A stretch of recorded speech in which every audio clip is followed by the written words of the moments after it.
Board of County Commissioners of Bradford County, Florida, September 25th, 2025 at 6:30. At this time, I'm going to ask Commissioner Thompson to lead us in prayer and the flag salute.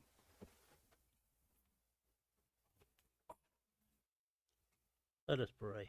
Heavenly Father, we thank you tonight, Lord, for the privilege of being here. Father, we just thank you tonight, Lord, for your goodness and mercy you bestow on each and every one of us every day, Lord.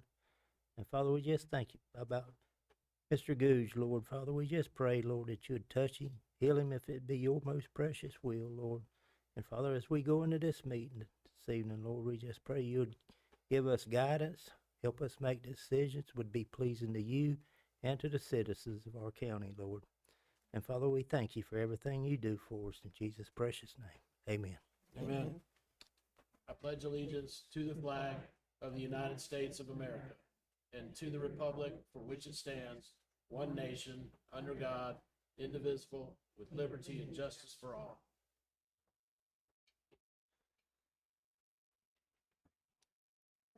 Yeah.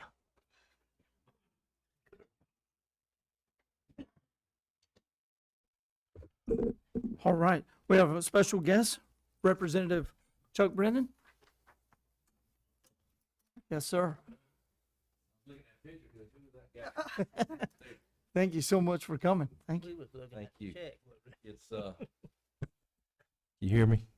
It's always my pleasure to come. It's taken us a little longer this year because, of course, the legislative session ran about 2 months longer than it normally does, so that backs up. Usually we try to do all these things in July, and here we are almost into October this year. But we got some good news here. I used to call it Christmas July, so we'll call it Christmas in September, almost Halloween this year. But a very different kind of legislative session this year.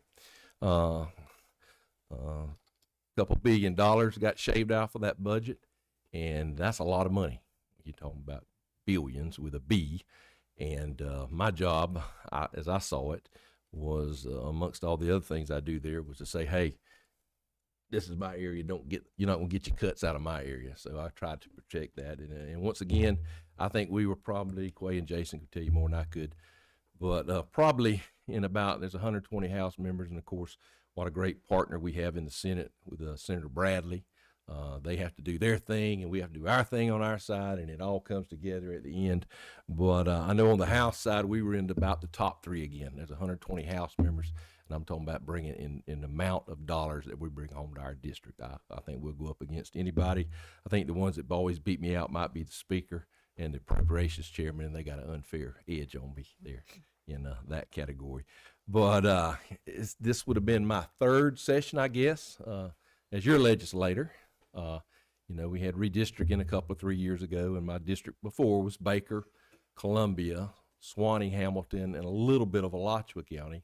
And then in 22, when everything was redistricted, I picked up Union and Bradford, lost Swanee and Hamilton, and got a lot more of Alachua County.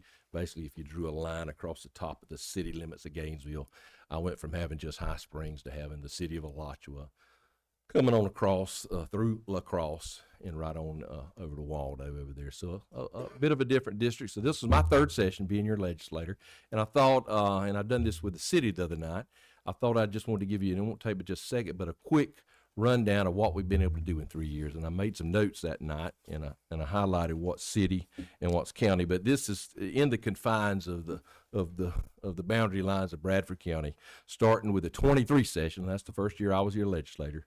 Along with Senator Bradley, we were able to bring home right off the rip $2 million for the US 301 bypass project that extends those water lines out there. That technically was a city project, along with another city project, which was $400,000 for the City of Stark City Walk project.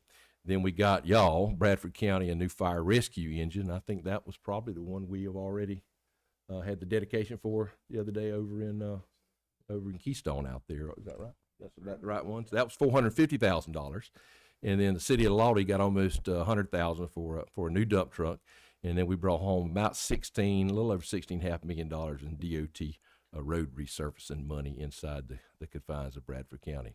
So you go on to 2024, which is a really good year for Brooker that year. We got $500,000 toward that new fire station. And then we got almost $500,000, $475,000 for Brooker's new fire truck out there. And we're going to try to work this year to get you a little more money out in that direction there. We also did something that we didn't think we could do, and that was the statewide law enforcement radio system that a lot of the counties are on. Some aren't. Columbia, for a big county, is not on it, but a lot of them, like Baker and Bradford, are. Is we got $1,250,000, $1.25 million to upgrade that equipment. Now, traditionally, that's a county responsibility, so it was a little hard, a little arm twisting, but we got that money last year for that, and when we get around to the check this year, we got a little more this year to help, and that replaces. Can't remember now. The sheriff here. I can't remember. Some of it replaces consoles at times. Some of it replaces portables and mobile radios and that kind of stuff for all your emergency folks. We also got Hampton, a $550,000 potable water well and equipment replacement upgrade.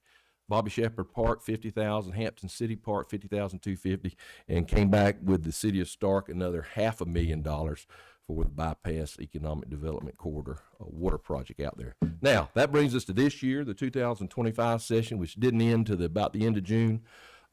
This year, I'm proud to say that we've got $500,000 towards your courthouse renovation here at the Bradford County Courthouse. We came back with another, what we called phase 2 of that SLURS statewide law enforcement radio system, another $907,000 this year for that project.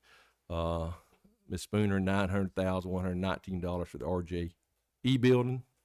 The Keystone Heights Airport State Road 100 road connectivity project, almost $744,000, $744,588.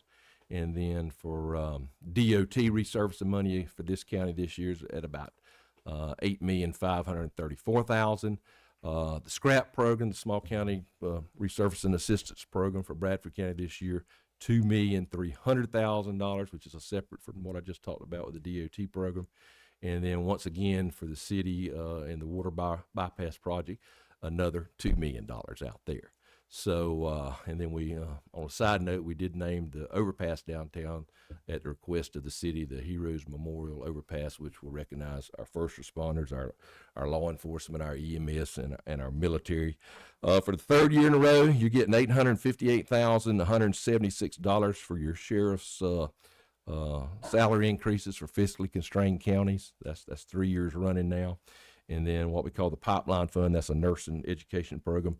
I think we've gotten about $1,222,000 in the last 2 years for that.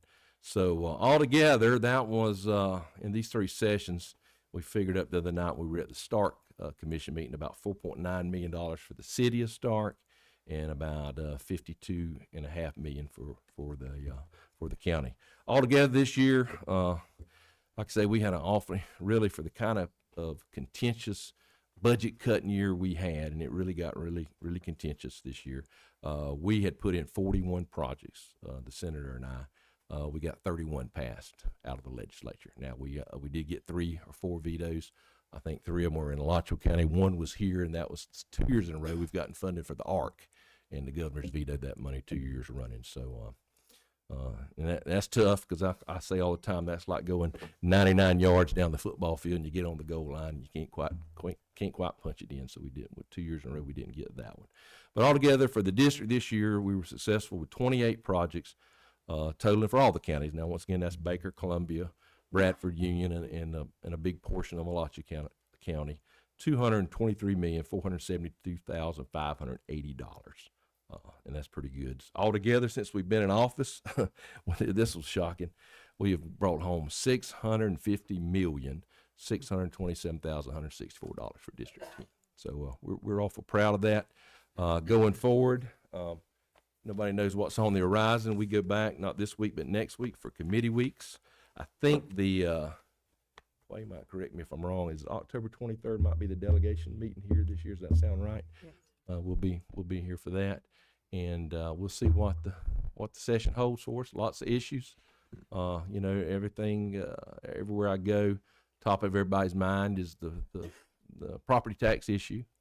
I can tell you something's going to happen. We don't know. The train's left the station, Sometimes it looks like the governor's driving it. Sometimes it looks like the legislature's driving it. I don't know who's driving it, but it's going to wind up somewhere. Just like when I said my job's sort of protect my turf and make sure we brought home the dollars that are so important to our small counties here in North Florida. That's what we got to watch out for this year, is protect us, because I know y'all have a hard job. Y'all probably have just gone through, like all the counties, your budget time. A tough job to do that, to make ends meet and put things together, and sometimes you get lots of criticism for that kind of stuff. So I feel for you, I understand it, but what I hope is that every time we can bring a check like that one, this is just for Bradford County's portion, $3,051,707. That's money you don't have to come up with. That's a fire truck you don't have to buy. That's a station you don't have to try to build. That's a borderline that you don't have to pay for out of your own money. So that's why I always close with this and tell the joke. I say a blind hog finds an acorn every once in a while, and we'll keep rooting, because we root awful hard for these dollars and work hard to do that. And if y'all got a question or anything, I know you got a full agenda. I won't take any more of your time. And we have had to divide and conquer tonight. Some of our folks are down, excuse me, in Alachua County at another meeting. So we're going to try to get down there too, but I'll be glad to answer anything you want to ask me. Rep. Brandon, thank you for being here. I think your timing's perfect, because we are going through budget discussion. We just finalized our budget, and I think a lot of people just don't realize how much money that we get to help with physically constrained counties, and every penny counts. And when we're looking at making cuts, at the same time, we're trying to get, of course, everything that you all have accomplished to bring to us. So we certainly appreciate that. With the property tax discussion going on, certainly, and I don't expect you to answer this question right now, because I know they're just going through committees, but to be able to still fund physically constrained counties, and to be able to fund public safety and schools and our road projects and things like that, how do you see that looking as far as pulling from other counties to be able to do that? Where's the funding going to come? It's to me, it's a free ice cream. Everybody wants free ice cream, but somebody's got to pay for it. Well, it's like dominoes. Everything affects everything else. There are ramifications to everything. I heard the governor say the other day that we just can make it up to the fiscally constrained counties. He threw out a figure. I think it was 300-something million. I don't know if that's enough. I don't sound like enough to me. But he called it. I got tickled, and I knew what he meant. He said, "Well, that's just in a budget like we got. That's dust." $300 million is not dust, but it is in a $117 billion budget. It is a small portion. So it's going to have to be made up somewhere. How do you do that? How's a fair and equitable way to do that? That's why the House has formed their committee, because the sound bite sounds good. We can get on TV, we can stand behind this microphone and say, "I'm against property tax. I'm going to cut it." Well, that's great. And you and I both know, when it's on the ballot, who's going to vote against that? I want my property taxes cut, because in places they're too high. But I know in places like Stark and McClenny and Lake Butler, it's hard to stitch that budget together and put it together and make it work. And it's tough to do. So we have got to work harder. Like I say, every session's been different. This will be my 8th, my final one. We have just got to work hard to try to protect our turf and our territory, to make sure that we're going to be held harmless. And because you can't. It's all right. Now, I don't like to pay taxes either, but it's all right to say I want to cut my taxes.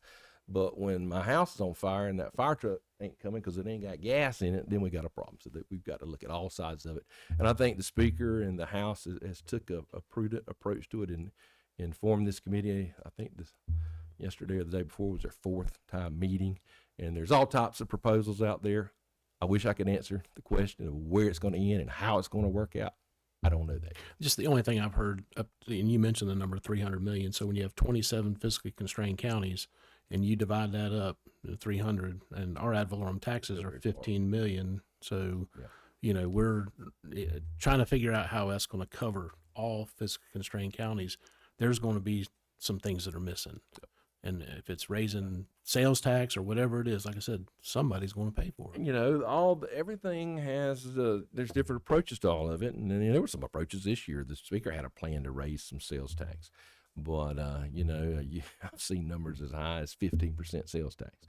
Well, that's all right if you don't pay any property tax, but when you go to buy a new car, you're going to pay 15% sales tax. So it's going to be tough. I think it's easy right now. We're in the easy part now when these politicians are out there spouting all this off. The hard part's when we get down to the nitty gritty.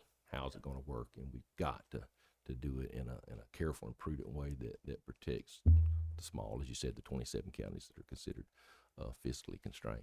Right. Well, thank you, and thank you for everything you've done. I wish I had a better answer. Yes. But I'm only one of 120 legislators, and there's 40 senators out there too. I just want to express my eternal gratitude towards you for all that you've done for Bradford County and that you continue to do, and the significant inroads that you have made for us so that we can have services, funding that comes to us that doesn't come out of our county budget, that is coming from the appropriations. And you've done an excellent job with that, along with Senator Bradley, and we're grateful for it. And like Commissioner Doherty was saying, I know that you're going to advocate for the small rural communities when it comes to the property taxes, because that impacts a great deal of our budget. Thank you. It's my job. Yeah, I'd like to thank you for all the hard work y'all do and the money y'all bring to us. I tell the joke too. I've got some roommates in Tallahassee that put very few appropriations in, very few, and they're from big counties, and it's not as important. It's just not as important because Florida's a big state, and no county is the same. They all are affected differently by every issue, and it's hard to sometimes figure out where we need to land because 67 counties have 67 different opinions and 67 different issues that they're on. Dealing with personally in their county. So that's the thing. So you think you got a roommate that says, man, you sure got a lot of money this year. I didn't put in but a couple of little projects, and I brought home $4 million to my district. In a house district, population-wise, it's the same. Now, size-wise, it might not be because it takes 5 counties, or mostly 5 counties, to get the population for me to have a district where, you get some of these larger counties, if you look at your map, their little top portion might be their district 101 or whatever their number is. So everybody looks at it different. To me, it's critical. Policy is important. Policy affects all of us. Policy we do in Tallahassee trickles down and affects y'all sometimes adversely. And in another county, it affects it positively. So sometimes there's a lot of gray in a lot of things we do, but we always try to, our main goal is, I'm born and raised here, spent my whole life in this part of the country. So my main goal is to come home and protect our counties and get what we can that can offset y'all and help the citizens. When they got a new road to ride on or a new water line, and that stuff's not sexy. Water lines, you bury them, you don't ever see them. But if your toilet don't flush or your tap don't come on, who are they calling, the city or the county? So that's important stuff. Well, Mr. Brandon, I just want to thank you so much for everything that you've done and the hard work that you put into it. And it is very difficult for people to understand just how much money it does take to run the county. And we couldn't do it without your work, and what you have brought us is just, words can't express how much we appreciate you and the work that you and your staff have done. Thank you. Yes, sir. And I thank you for taking your time to come here tonight. I really do appreciate it. And again, like everybody said, you have blessed Bradford County so much. We can't thank you enough for everything you do for us. And we appreciate every dime you give us, that's for sure, get for us. Well, Thank we you. hope to get that big number I pointed out a while ago, $650 million on up again in this last session. All right, real quickly, I'll tell you, and they're your neighboring county. A couple of our bigger projects this year, one was right over in Union County, is that there were only 2 public school construction projects. Baker got a tiny bit, just a little tiny bit to keep them in the game. But there are only 2 small county school projects funded. One was in DeSoto County. That's the Senate President's District, and the other one was Union County. So they got a check the other night for $29-point-something million, which is the first phase for their new Lake Butler Elementary. Of course, just a couple, 3 years ago, y'all got a new school too, and I think y'all probably are looking to get another one too. So that's a program that we look to keep dipping into and utilizing because you couldn't build a school without state's help. Just couldn't do it. So shocking what those things cost. That little school over there would be about $80 million when it's through. The one McClenny got started out at $29 billion 3 or 4 years ago, wound up being right at $40 million. And now they're wanting a new middle school, and I think the figure is 104, 105 million. Shocking. But y'all go buy a yard of concrete this month, and then go buy it next month. Everything's going up, and y'all know that. It's whether it's the price of diesel or steel or lumber or whatever, it's all going up, and it's hard to do. Thank you. You want to take a picture? Yes, sir. Yes. Absolutely. Yes, sir.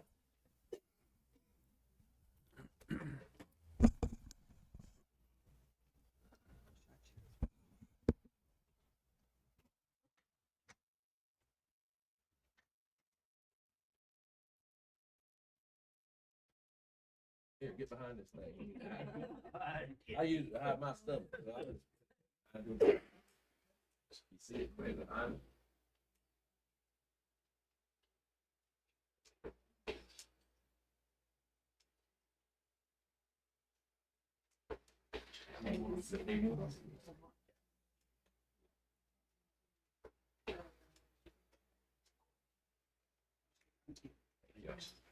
I'll see you on the 23rd. Those of you that can make it. That's y'all. Oh, okay.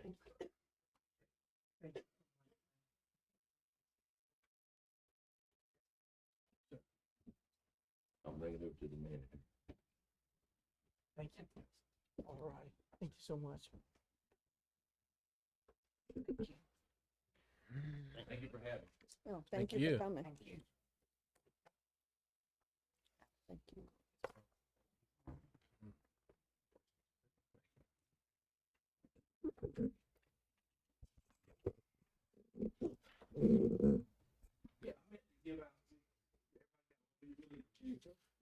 We're very proud. We send out a newsletter every year. And, what's the thing I'm proud about? If you look at the counties, these are smaller. It's all about equal. We try to be equal to the county. You look at the funding packages that we bring back. That dollar amount's different sometimes, but it's pretty fair and equitable, I think. We work hard for all 5 counties. We got some other projects we carry every year. That funds some things for kids with hearing loss, deafness in Florida, and some recurring money, which is very hard to get in Florida. So we'll leave those pamphlets here because we're proud of the work we do and plays on. My staff's here tonight with raw stuff, different places. But my secretary Lisa and with Jason, my legislative assistant, we couldn't do what we do without them. They're always here to answer questions, the details that I don't know. We'll just leave it right here for y'all, and we'll see y'all in a couple of weeks. Have a good meeting. Thank you. Thank you. All right, we're going to go to public comments. Each speaker will be allowed 3 minutes to speak. When you come up, please state your name and address into the record before speaking. Address all comments to the board, not the county staff.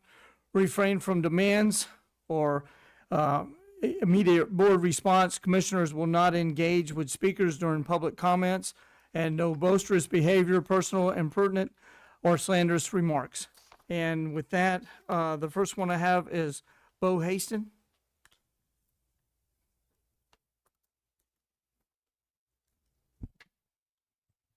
Good evening. How are y'all doing?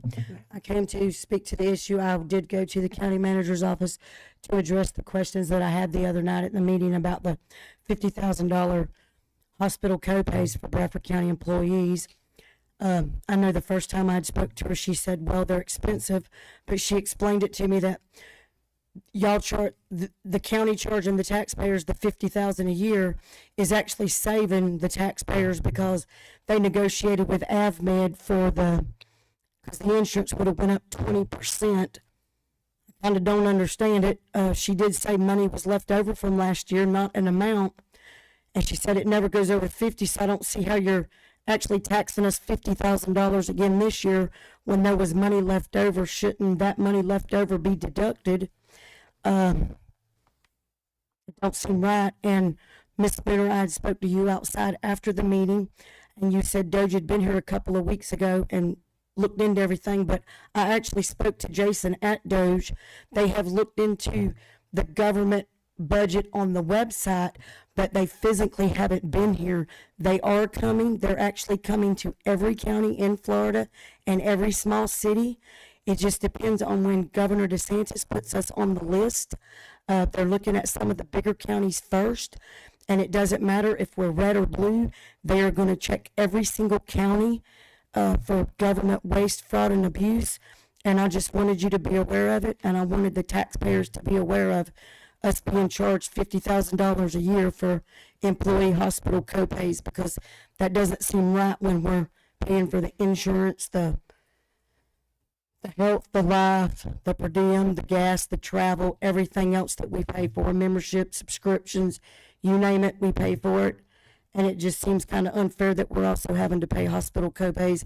So that's why I voiced my opinion and I speak up. And I did call the county manager's office today and left a message with Taylor, because Amanda was out with this meeting, being busy all day, to please send me an email with that explanation so I have it in writing, that explanation. I mean, I only have a VOTEC education, high school education here in Bradford County, but that still doesn't make sense to me. If there was money left over from last year, then why are you still taxing us $50,000?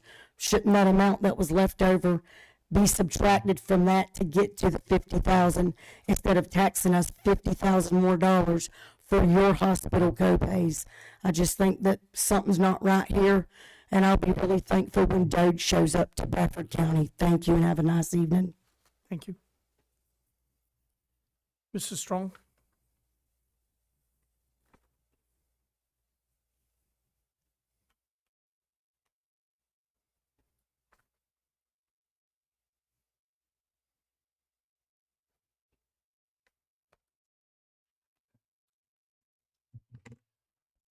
My name is Vyanja Strong, Post Office Box 530, Lottie, Florida. Tonight I come because I want to say that I was placed in a very uncomfortable position, and I am speaking out because of it.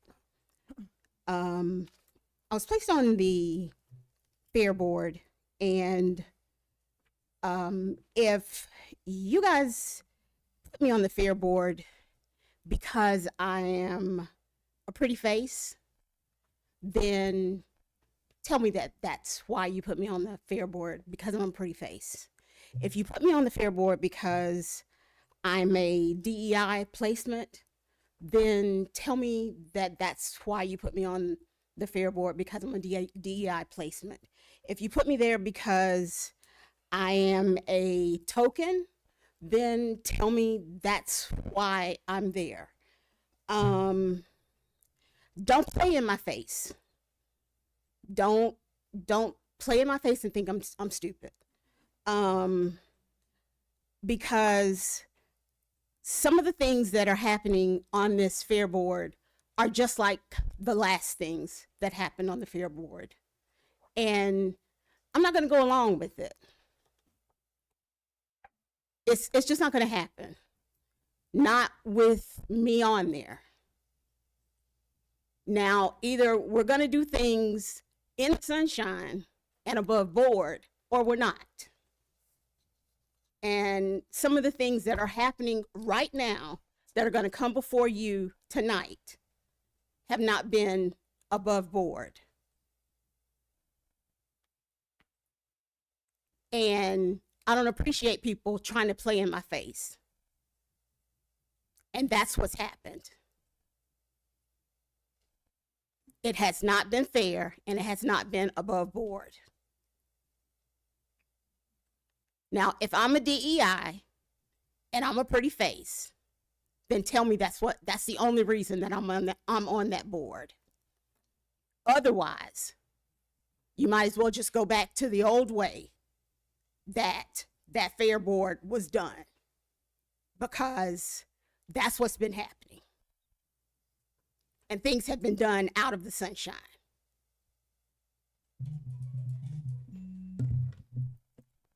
Thank you. All right, that's all the public comments I have. Moving on to the item 4, the approval of the consent agenda. Do I have a motion to approve the consent agenda? I would also motion to approve the consent agenda. I have a motion from Commissioner Spooner, Second. second from Commissioner Thompson. Any questions? All in favor of a sign of aye? Aye. Aye. Motion carries 5-0. Moving on to item 5, proclamation declaring October 5th through 11th, 2025 National 4-H Week. Could our county attorney read that proclamation, if you don't mind? Absolutely, Mr. Chair. Thank you. Proclamation declaring October 5th through October 11th, 2025 as National 4-H Week in Bradford County, Florida. Whereas 4-H is America's largest youth development organization, having supported nearly 6 million youth across the country thus far. And whereas the Florida 4-H program, as part of the Institute of Food and Agricultural Services, IFAS, at the University of Florida has been positively impacting children's lives since 1909, annually reaching over 200,000 youth statewide, helping them become confident, independent, resilient, and compassionate leaders. And whereas the Bradford County 4-H program engages over 200 youth and volunteers annually, providing hands-on learning opportunities in areas of health, science, agriculture, and citizenship through community clubs, school programs, and other initiatives. And whereas National 4-H Week showcases the incredible experiences that 4-H offers young people and highlights the remarkable 4-H youth in Bradford County who work each day to make a positive impact on their club, community, country, and world. And whereas Bradford County encourages residents to take the opportunity to become more aware of this special youth program and to join us in recognizing the unique partnership between our county and the UF-IFAS Extension. Now, therefore, through the authority vested in the chair of the Board of County Commissioners of Bradford County, Florida, it is hereby proclaimed that October 6th through October 11th, 2025 as National 4-H Week in Bradford County, Florida. Thank you. And we also have 3 of the, Bailey, do you want to say something? Sure. Bailey Scarborough, 4-H Youth Development Agent here in Bradford County. I just wanted to say thank y'all again for recognizing National 4-H Week. Not too long ago, we came and gave an update on our 4-H program and everything, so I will spare you those details. But I did want to talk about, we just started the 4-H year September 1st, so I wanted to talk about some things we have going on through this year. I promise it'll just take a minute. September 1st, our new 4-H year. A few things that we have going on. We are revamping and starting up again our county council, which is, we're going to call it our Teen Leadership Council, which is a group of teenagers who will basically be helping us shape the program into what they want to see in Bradford County 4-H programs. So that's really exciting and something we haven't had in a little while. In addition to that, something we started up later last year was our shooting sports program. Actually, that's started back up tonight, so that's why some of our members aren't able to be here. We have a new in-school club at Hope Christian Academy that's going to bring in several different grade levels from there, specific to agriculture education at Hope. And our livestock judging team, as you guys are probably aware, were state winners last year and will be going on to the national contest in November. So they're preparing for that. So that's really exciting. And of course, we have a lot of great clubs as usual, in-school programs, some great volunteers running our 4-H clubs. So all those things are going on as normal. I just wanted to take this opportunity to highlight some special things we have this year. So you guys know as the board why 4-H is important, but just for everybody else, it's all about life skills, teaching youth life skills that will help them thrive in college and career. Another really important thing is citizenship. So it maybe some of these youth members' first county commission meeting tonight. So this is a really good experience for them. We really appreciate the board being so supportive of our 4-H program because and allowing experiences like this because it's great for our youth to see. So we don't have too many youth here tonight, but that's really because a lot of our youth are going a lot of different directions, which we're very proud of, between college courses, other extracurricular sports, all these things. We're really proud of everything they do, but of course that pulls them all different directions. So we're excited for National 4-H Week in a couple weeks. 4-H is big on community service and giving back to our community. So this year we are doing a countywide service project. Reached out to Guardian Ad Litem, see if they have any needs. So we are doing underwear, socks, and diaper drive, making a little club competition for our 4-H clubs to do that service project for Guardian Ad Litem. And we'll have a couple theme days. So we'll go green on Monday, and Thursday we'll do a throwback Thursday. So anyone here who was in 4-H growing up has some pictures they'd like to share with me to post on our Facebook, please do. But I just want to say thank y'all again for allowing us to be here and for recognizing this. It's really important. And happy to be here. Thank you. Thank you. Yep. I got a few kids here. We want to get a picture.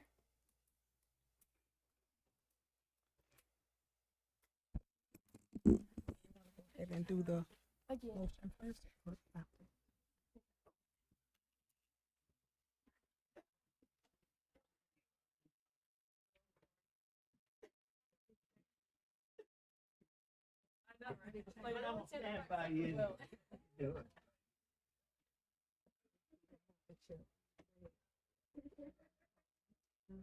Wherever you want it. Okay. Got it?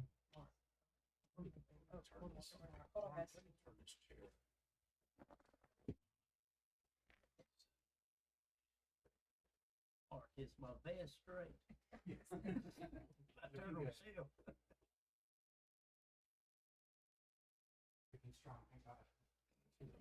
Thank you.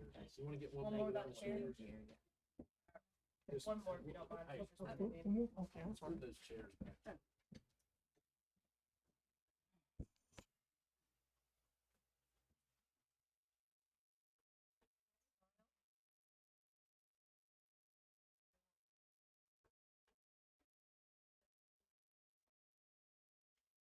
Push it all the way down.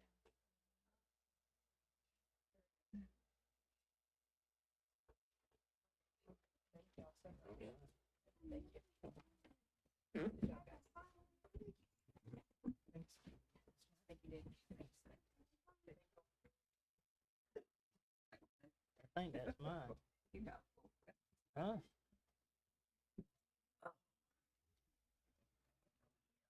Good. Yep. Thank you.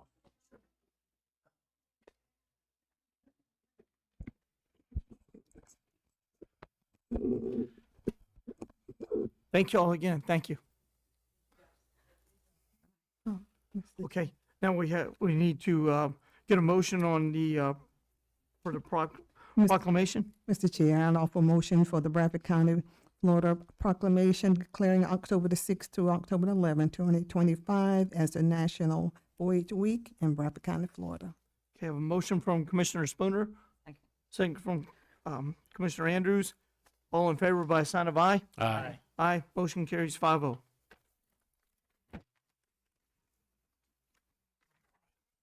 Moving on to item 6, the clerk's report. Okay. Sheriff's report. Okay. County manager's report. All right. Thank you very much, Mr. Chairman. The Bradford County Fair Association met last night and moved a candidate forward for contract negotiations. And at this time, I would like to ask Vice President Brad Thomas to come up and introduce Miss Harley Hutchinson. Good evening, Board. Just a small recap. We appreciate the support that we've got for the Fair Association. We put in a board in place, went through the process. The board elected a e-board, which was a vice president, a president, secretary, and treasurer, obviously. Through that process, just as a small recap, there's been a lot of work done, a lot of work. There's a contract side for a midway for 12 days, I think it is, something of that nature. The horse arena's got a lot of motion going, headed in the right direction. So there's been a lot of movement. Through that process, this board elected and voted for the e-board to go through the hiring process for a fair manager. So we went through that process along with Mr. Cornegay and Miss Brown, who was also on that board. So as going through that process, and we narrowed it down to 6 candidates. One didn't show up, so we got down to 5. We worked through the process, and through that process, I'm here this evening to tell you that we're super excited about our candidate. She's got a presentation for you tonight. I really, truly believe that she's the right person to help us. And you can make a decision for yourself as the evening comes on, but we're just super, super excited, and I'll be highly surprised if you're not impressed by Miss Harley. So with that being said, I want to introduce Miss Harley Hutchinson and let her talk about herself, and then we'll have some questions afterwards. Thank you. Thank you. Good evening. evening. Thank you so much for allowing me to present at your meeting. My name is Harley Hutchinson. I am currently the Director of Events for the Ronald McDonald House over in Gainesville. And I am going to share a little bit about myself, and hopefully, like Brad said, you will be impressed. I look forward to working on the fairgrounds. Oh, let me go back through these slides. Can you help me, Amanda? Thank you. Okay. First, I will share a little bit about myself personally. I am currently a resident of Union County. I live right down the road in Lake Butler with my fiance and our 2 dogs. Before that, I grew up in Central Texas, close to College Station, in a little town called Normandy that is not too different from the area that we are here in now. I am an optimistic realist. I share that with you because I think that having a positive mindset when trying to achieve any goal is very important and affects your outcome. However, I appreciate facts, history, and realistic expectations, so that is where the realist comes in. You can see that I have put in bold, I have a passion for preserving the future of American agriculture. I first heard these words when I was considering becoming an FFA kid, and they struck me as very important. After spending some time there, I realized that they were certainly very important to me, and that was something that I wanted to do with my life, and that I wanted to contribute to the future of American agriculture. Then I have included a quote from Theodore Roosevelt that I feel shares a little bit about my personality, and that is, get action, do things, be sane, don't fritter away your time, create, act, take a place wherever you are, and be somebody. Get action. Now, I will let you get to know me professionally. I have experience in marketing and event management, specifically in the nonprofit sector. I have successfully coordinated several large-scale events that I will be showing you in the next few slides. I enjoy community engagement. I have experience with diverse groups, meaning I have managed sponsorships and partnerships with everybody from motorcycle clubs and college volunteers at the Ronald McDonald House, all the way up to high-level donors and the UF Alumni Association. I really enjoy community engagement. I like working with people, and I like making people feel appreciated. I have experience in operations and logistics. I am pretty good at keeping things organized, scheduling, and vendor management. I appreciate being on time, and I appreciate people knowing where they're supposed to be, what rules they're supposed to follow, especially when it is my responsibility to share that information with them. Now, I will give you some examples of things that I am pretty proud of that I have accomplished at Ronald McDonald House. We host 9 annual events there, and for each of those events, it is heavily suggested that we have under a 36% ROI. At the end of the day, it is a nonprofit, it gets audited, and donors do not want to see their dollars being spent on extravagant event costs, no matter how much funds you are able to raise, which leads to sponsor appreciation and development. This is something that I have really enjoyed getting to expand on in my time at Ronald McDonald House. Like I said, I love to work with people and make them feel appreciated, especially when we are achieving a common goal together. Some of these photos I have included are the Audi Gainesville Oktoberfest photo. Looks like it's still not showing up, but that is an event that we put on at the Audi dealership in Gainesville in partnership with them. Because of the strength of that partnership, they cover most of the costs for that event. And last year we were able to raise $22,000 in a Saturday. Then up top, another example is Beyond Bourbon out at Santa Fe River Ranch in Alachua. The people in that picture are the TV 20 team. They attended my event last year and had a wonderful time. And that day, we were able to raise $42,000 for the Ronald McDonald House. The bottom right photo is Rock the Runway that we hosted at Butler Plaza last year. That is a little screenshot off of the TV20 segment they did on it, because that year was a record-breaking year. We raised $53,000 that evening, which was more than that event had ever raised before. Then the bottom photo is another cool partnership that I wanted to highlight for you all. We worked with Meldon Law on their Charity Stripe campaign, where they agreed to donate $19.78 to the Ronald McDonald House for every home free throw made by the Gators last year, which you can imagine was a lot. And then we were able to take this cool picture with some of our Ronald McDonald House team, the team at Meldon Law, Coach Golden, and the National Championship Trophy. Then one of my proudest moments that I've had at the Ronald McDonald House is the Red Shoe Affair just this past August. That was an event that we hosted at the O'Connell Center up at UF. We had almost 800 guests sitting at 94 tables with table arrangements. So you can imagine that traffic, parking, and safety was a big concern before the event even started. On top of that, UF has a lot of rules and regulations that I was required to follow to use their facilities that evening. And then I've included this picture in the top left just to kind of paint a picture of what all it took for that to be a successful night. You can see a little bit of the tablescape there. So I worked with the vendor Merge Events to make sure that the centerpieces were absolutely perfect. Embers Catering, I worked with them to make sure that nobody got something they were allergic to or that was cold. The stage, the sound, and the lights, we worked with Vivid Sky to make sure that that went off without a hitch. All that to say, there was a lot of moving parts. It took a lot of organization. And despite all of that, we were able to raise $470,000 that night. Another exciting partnership I wanted to share with you is pictured in the top right. That is myself and Sean Kelly, and he is holding one of Bon Jovi's guitars. A partnership that I was able to really work on during my time there was with a liquor store called The Good Pour. Every purchase there, a percentage gets donated back to the charity of your choice. So we started sending a lot of our friends from Ronald McDonald House there to buy things, which strengthened that partnership. And when I asked them this year to be involved in the Red Shoe Affair, they were more than willing to.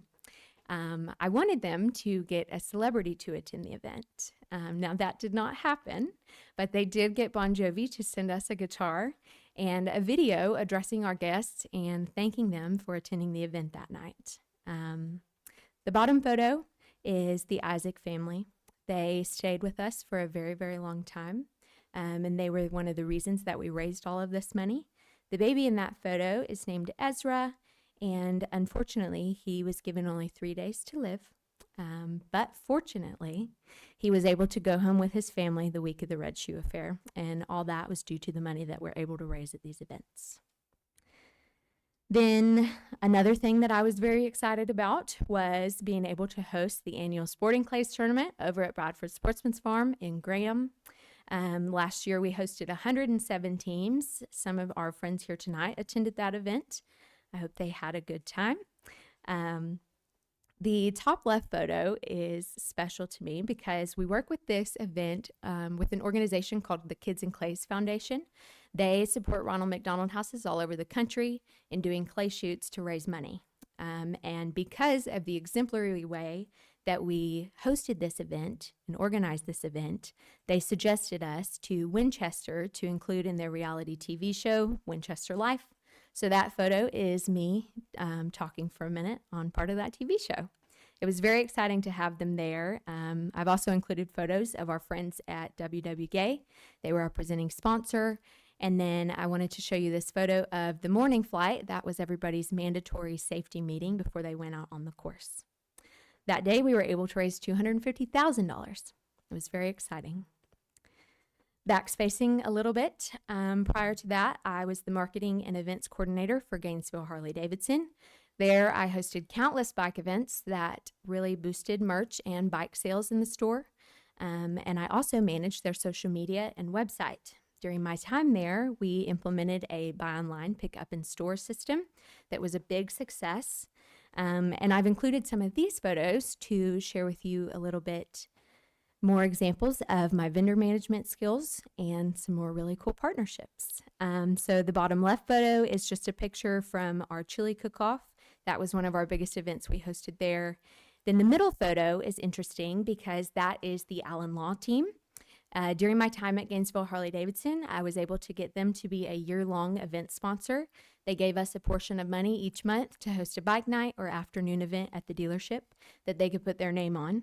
And if you've been to Gainesville recently, you might have seen an Allen Law billboard, and you would see Mr. Allen on a Harley-Davidson. And that is in part due to this partnership. Another photo on the bottom right is when I organized the Bikers on Parade ride. That was 400 plus bikes riding from Gainesville to Ocala. So that also took a lot of management with traffic and safety protocols. And that was a ride for veterans. The top photo is the most important photo in this slide. This was taken a year after I left Gainesville Harley-Davidson. I have a very strong focus on making good first impressions and leaving lasting impressions. And those are Ronald McDonald House board members who would probably never be caught at a Gainesville Harley-Davidson if it wasn't for the fact that I talked them into choosing our charity as the beneficiary for their event that year. So those are the board members entering their chili in the chili cook-off and realizing that we are not all so different. I will finish by sharing my vision for the fairgrounds. This was a question that I was asked during my interview, and I wanted to revise and expand on for you all. So first, I would like to improve and expand on the youth leadership, career development, and livestock contests. This goes outside of the annual fair for the Union and Bradford County students. I think that we could be hosting jackpots, and I think that we could be hosting those leadership and career development events for FFA and 4-H all year long. The facilities that you have are very nice. They're much nicer than the places I used to compete in those things at. And I think that it would be wonderful to get the students, the parents, and other ag teachers from other places visiting Stark.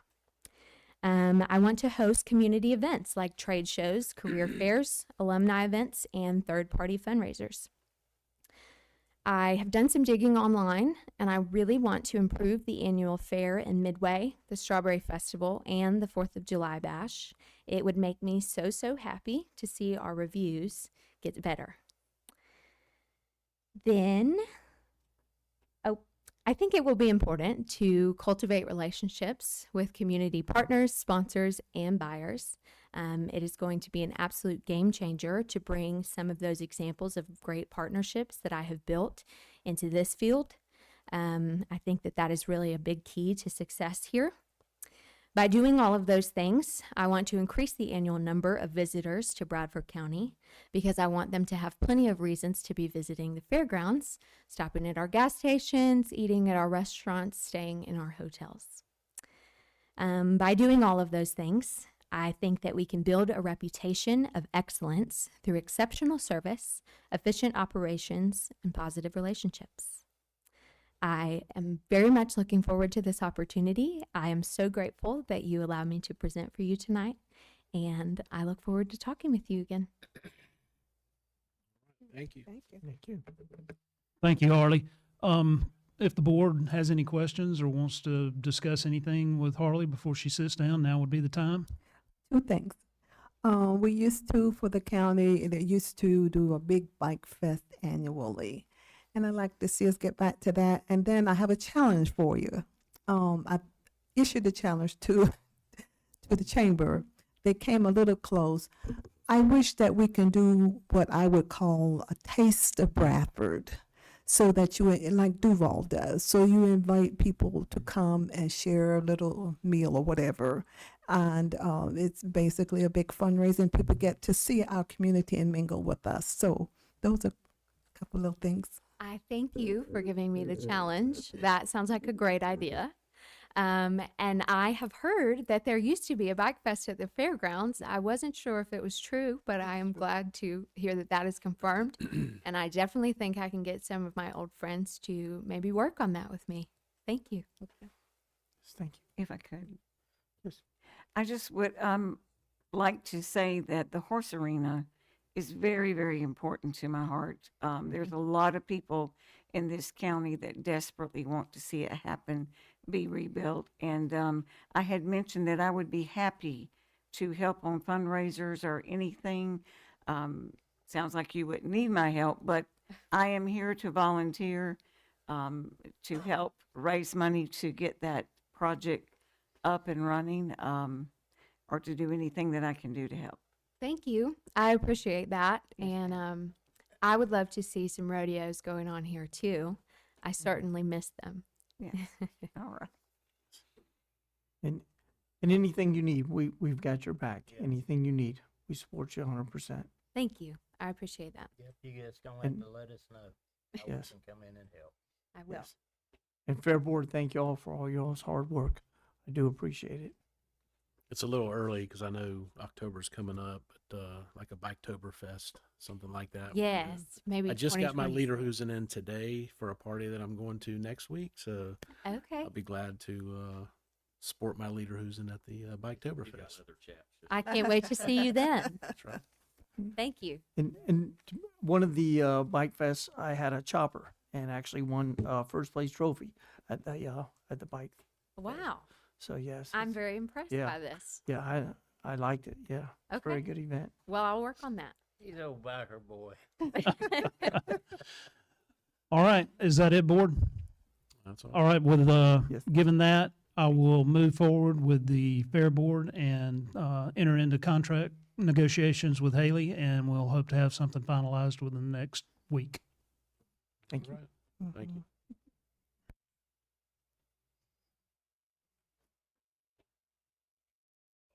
I'm sorry.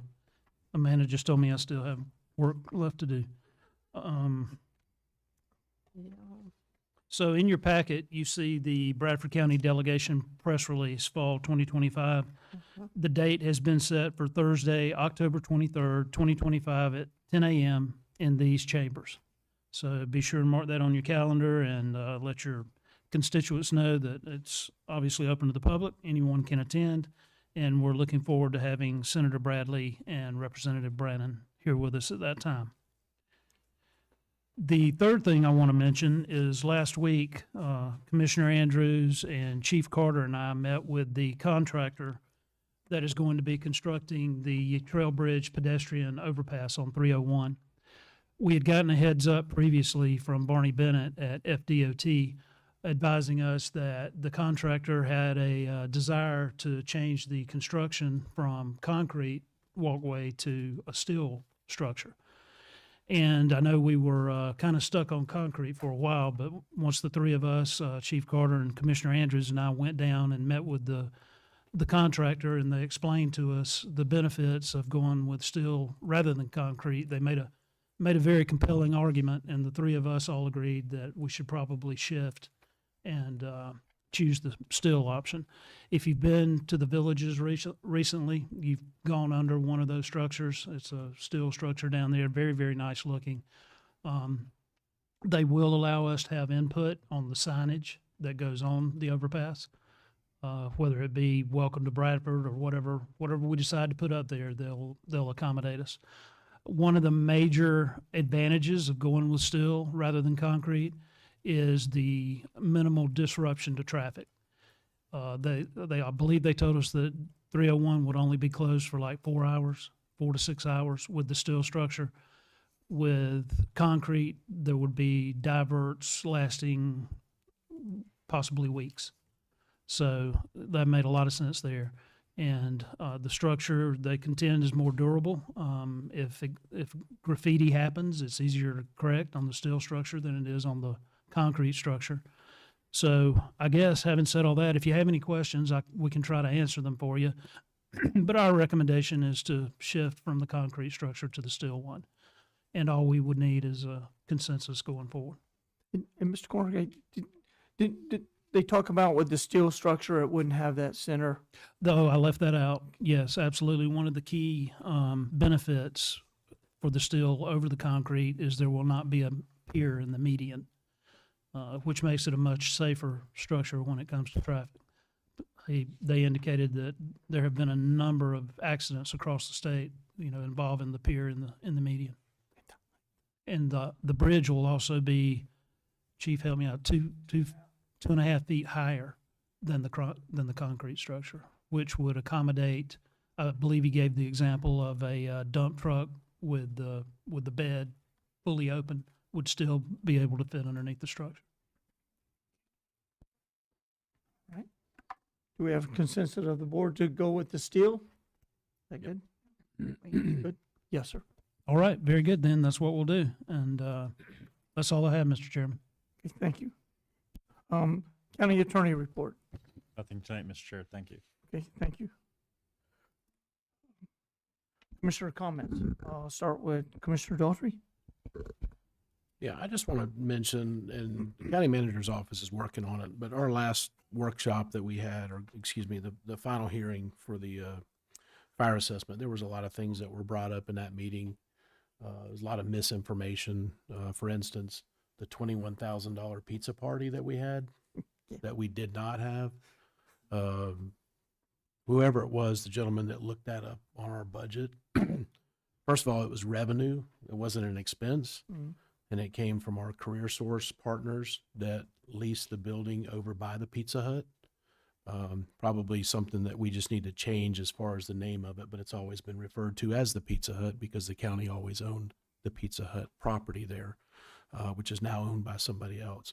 But anyway, there are several things that the county manager's office is working on to address a lot of that, things that were said. Another thing that I'll just mention too was when somebody talked about the impact fees and how much money it would have brought us if we would have, enacted the impact fees, several years ago.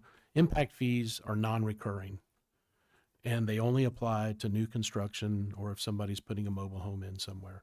So the number that was brought up was a ridiculous number, that saying that we could be bringing in, that it was just, I don't think St. Johns County brings in that much money. So anyway, and they have very high impact fees. But I just say all that to say that, again, when, people come up here and they ask questions and we don't answer the questions, the reason why is because if we say one thing, one word, one number, we lose all credibility as a board. And that's why we have paid staff that are here to ask questions Monday through Friday from 8 o'clock to 5 o'clock, and they're closed for lunch from 12 to 1. And if anybody has questions at any time, they're welcome to come down, and if they'd like to make an appointment with their commissioner to be there at the same time, that can be done. The last thing I have to say is I'll open the door for Doge when they come. Okay? We get audited every year, and we have clean audits every year.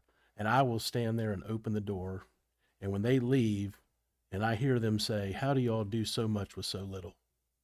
And what people don't understand, again, with Representative Brandon being here tonight, the amount of money that we get from the state just to be able to operate as a physically constrained county, not just us, but other counties as well, it's tough. It's really tough.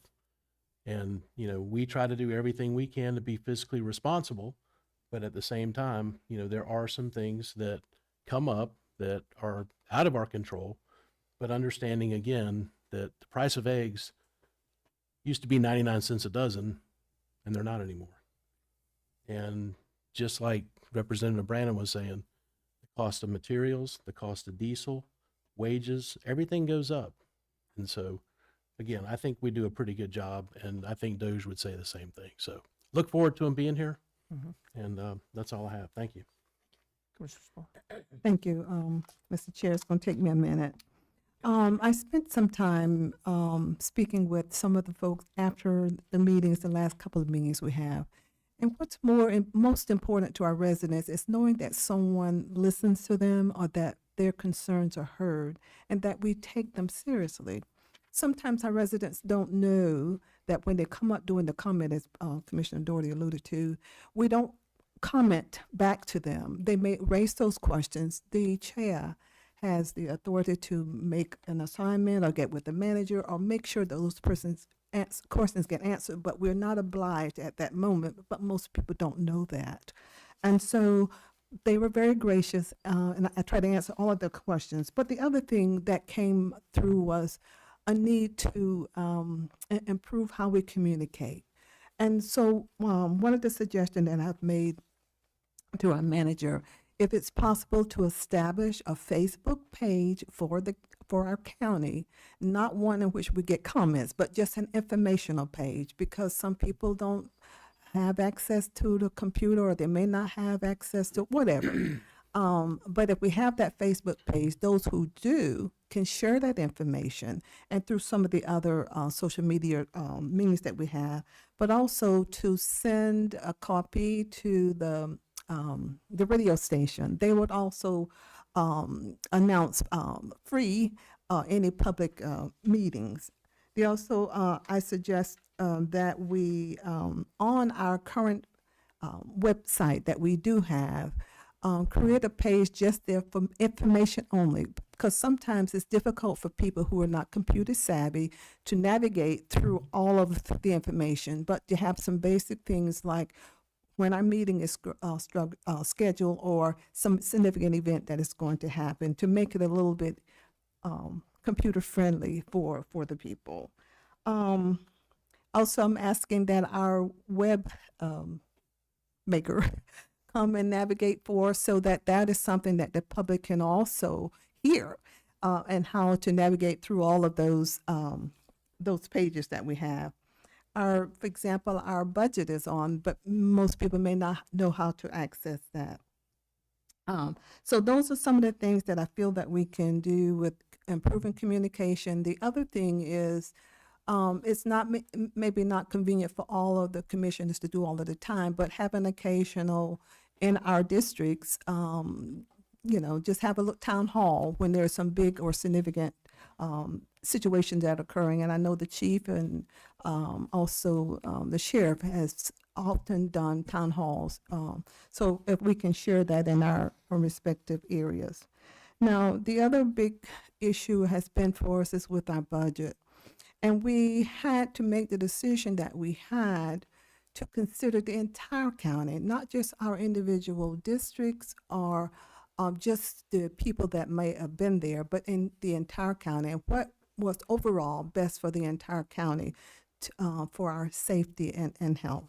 The other thing is, I would like for our board to get back to our budget workshop so that we can dissect our budget for the major expenditures and the big spenders or the big budgets that we have, not necessarily our small areas like the supervisor of election kind of thing, but our areas where we have our biggest spending with our sheriff department, with our fire rescue, with our road department, those areas that have the biggest budgets, to dissect those, and also if whatever professional services that we have, looking at all of those things in great detail to see if there's anything that we have that we can live without. So making that commitment, and while we don't know what our final revenue is going to be, because some people are going to be exempt from the fire assessment, when we have a hard number, when we go forward next year, if there's any remote possibility of reducing our millage, that is something that we can explore. But until that time, we have to have a concrete budget that we can actually assess and see where we go through. So those are some of the things that are important to me. And one other thing, I know that we're in the process of applying for a grant for to have a person who would be in charge of strategic planning.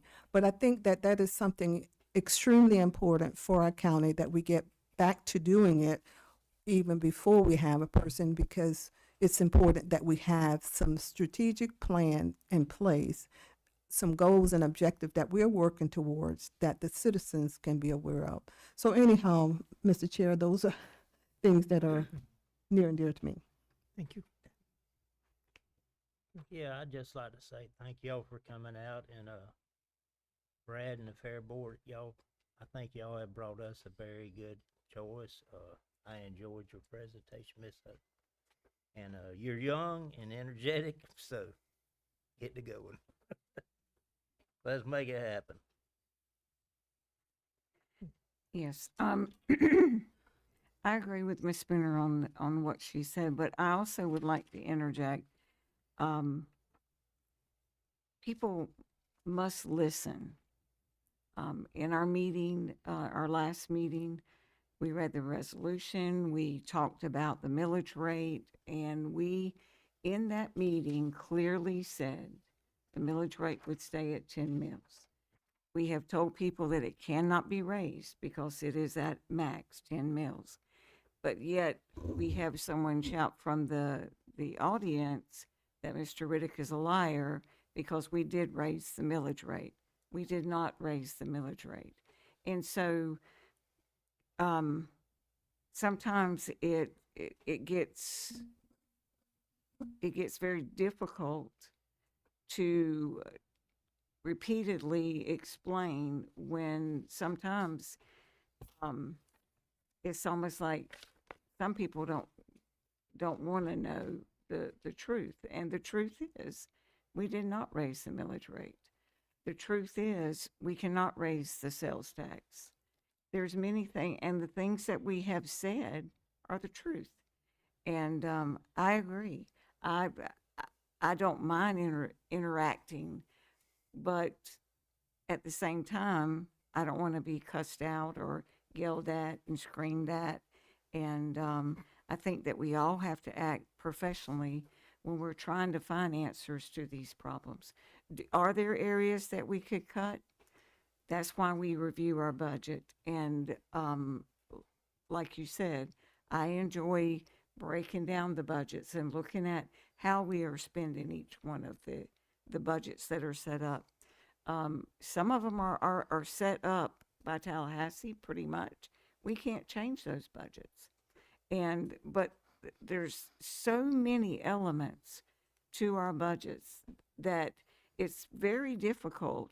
Each one of us go in and talk to Rachel and Dana and Mr. Thompson every year about our budget because it's very, very hard to understand.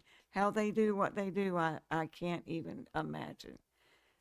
So when someone that has never dealt with our budget comes in, then you have the $21,000 pizza party, or we make six figures in our salary. Mm-hmm. I told my husband the other day, well, I guess I'm going to get a big check because I've made $20,000 year to date. And it's unfortunate for us and for the public when that information gets out there and then people just spread it. So I agree, Ms. Spooner, that we need to spend time and try to educate people, but at the same time, there has to be an element of trust that we're telling the truth and not just lying for no reason. So I do thank you for being here. I do hope that that we can work out some problems that we may have. And anyway, thank you again. Thank you. Can I say two more Yeah, little yeah. things, and I'll leave you alone. Oh, you're good. The other misnomer was that we determine the salaries for like our tax collector or for the school board. Those salaries are set by the legislators. We don't have any control over that. So, but a lot of people don't know that. The other thing is that we can't talk to each other. I can't call Commissioner Redding and say, how you going to vote on this? We don't get to talk to each other until we come to this meeting. And most people think, well, you can just call them up and have your discussion. Now, you have already made your decision before that, but that is not the so. And we can't give ourselves a raise. Right. Right. Okay. Did correct that. Thank you. All right. Okay. And thank you, Commissioner Andrews, for taking up from, I didn't mean to smile, but it's either smile or go the other way. So I figure I'd smile about it. But thank you. Yeah, because there's some pretty hateful comments. You know, I'll just tell you when people write that they hope that the whole board, I'll just say it, burns in hell. I mean that's pretty hateful. Yeah. But anyway, whatever. I'll get off that real quick. But thank you.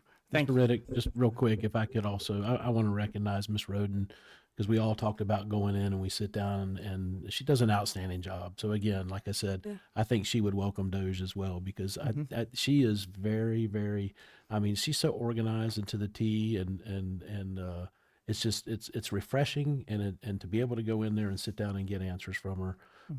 So I would be remiss if I did not mention that. So Can I second that? That's for sure. Yes. Yes. Amen. That goes for all of us. Yes. Yes. I know I aggravated her here a while back. And I'll echo what you said. Anybody that's called me and mentioned Doge, I welcome Doge. If they could come in here and show us how we can save money, don't you think I'd be all for it? And Mrs. Rachel, you do a great job, and I do appreciate you. So I do welcome Doge. I hope they can come in here and tell us how we can save millions. That'd be great. But anyway, it's not going to happen. But so the first thing is Fair Board. Again, I thank y'all so much. Y'all did a fantastic job and great presentation. Really, really good. Thank you. And again, we're looking forward to working with you and the Fair Board, whatever we need to do to make it happen. I really do appreciate that. Let's see. Sorry, I had my little notes here. Glasses down there. Yeah, can't even read my own writing. But the last thing is, you know, and I'll just say this, board, I've had a lot of calls on this, and when this board is voted out, and there's 5 new board members sitting up here, I guarantee after a year after they've been in office, they'll call us and thank us for passing that FAR assessment. Once they get into the weeds and really see what's involved and how important that FAR assessment was to help response times, help our paramedics, our firefighters, to keep them safe. So, like I said, I just wanted to say that. And again, I thank everyone for being here tonight, and nothing else come before the board. Meeting's adjourned. thank you.